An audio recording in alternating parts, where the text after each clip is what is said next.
ശ്രീദീപിൻ്റെ വീട്ടിൽ വിവരം അറിഞ്ഞ് കൂടുതൽ ആളുകൾ എത്തിക്കൊണ്ടിരിക്കുകയാണ്. വളരെ ദുഃഖകരമായ സാഹചര്യത്തിലൂടെയാണ് ഈ വീട് ഓരോ നിമിഷവും കഴിഞ്ഞു പോകുന്നത്.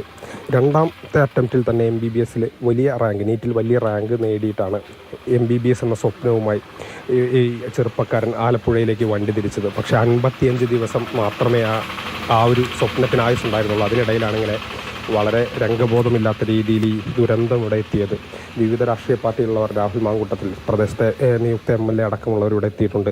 പ്രദേശവാസികളുണ്ട്, അങ്ങനെ നിരവധി പേരുണ്ട്. ചേട്ടാ, ശ്രീദീപിൻ്റെ ഇവിടുത്തെ അയൽവാസിയാണോ? അല്ല, ഞാൻ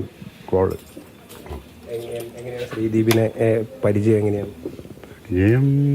ഇവിടെ ഫ്രണ്ടിൻ്റെ സ്പോർട്സിലൊക്കെ ഭയങ്കര സ്റ്റേറ്റ് ചാമ്പ്യനൊക്കെ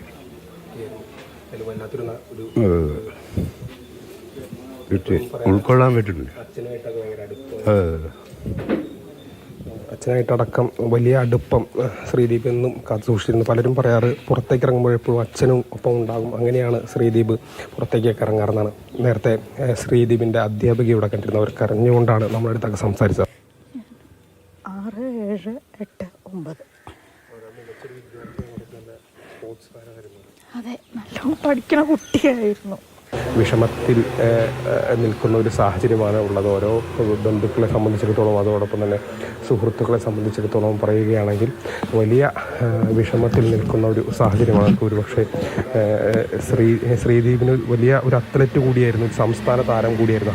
സ്കൂളിൽ ഒരുമിച്ച് പഠിച്ചത്. വിവരം അറിഞ്ഞത് ഇന്നലെ രാത്രി ന്യൂസിൽ. ശ്രീദീപ് വലിയ അത്ലറ്റ് കൂടിയായിരുന്നു, അല്ലേ? സംസ്ഥാന താരമായിരുന്നു. അത്ലറ്റ്.